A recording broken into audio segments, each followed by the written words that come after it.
Salut, c'est Robin, j'espère que tu vas bien. Aujourd'hui, je te montre comment créer un formulaire sur plusieurs pages pour ton projet Webflow. Alors tu t'en doutes, en fait, on va pas créer plusieurs pages avec plusieurs formulaires. Évidemment, le but c'est que tu aies un seul formulaire dans lequel tu vas avoir toutes les informations des différentes pages. Donc en fait, l'astuce, ça va être tout simplement de créer un seul formulaire et de faire croire qu'en fait, on passe de page en page, donc de formulaire en formulaire, mais en fait, on va rester sur le même formulaire et en fait, on va tout simplement montrer ou pas telle ou telle partie du formulaire. Mais le plus simple, c'est que je te montre ça sur l'écran, comme ça tu vas directement comprendre comment on fait. Alors me voici dans le tableau de bord de Webflow et je vais directement te montrer sur mon portfolio comment j'ai fait ça. Donc si je vais sur robadarcy.com et que tu vas dans commencer un projet, tu peux voir qu'ici donc j'ai un formulaire en plusieurs étapes. Donc ici étape A et ici étape 2. Alors évidemment donc l'astuce c'est qu'on reste bien sur la même page, donc la page c'est nouveau projet, mais que le formulaire est donc séparé en deux parties, comme ça on reste sur l'écran sans devoir scroller.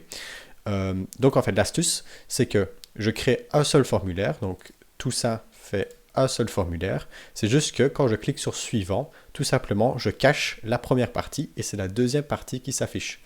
Et donc je vais te montrer tout ça directement ici, comme ça tu comprendras bien comment tout fonctionne. Alors pour ça, je vais aller dans la page nouveau projet. Ici, j'ai mon formulaire qui contient donc tous les champs qui sont ici.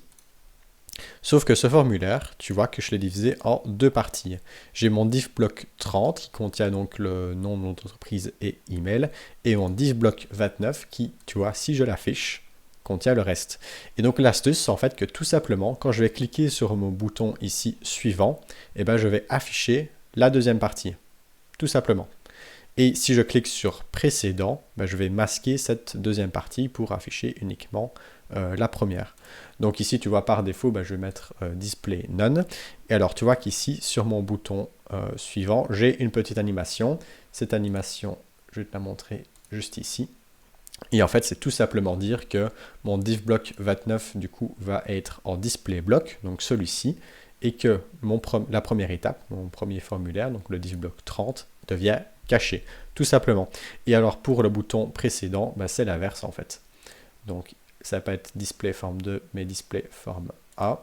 Et donc là, même principe.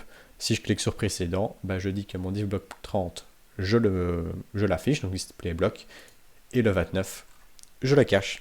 Voilà, tout simplement. Et donc voilà, maintenant tu peux créer ton formulaire en plusieurs étapes. Alors évidemment, avec cette astuce-là, tu peux créer autant d'étapes que tu veux. Il faudra juste à chaque fois, quand tu appuies sur les boutons suivants ou précédents, bah, cacher ou pas les différentes sections.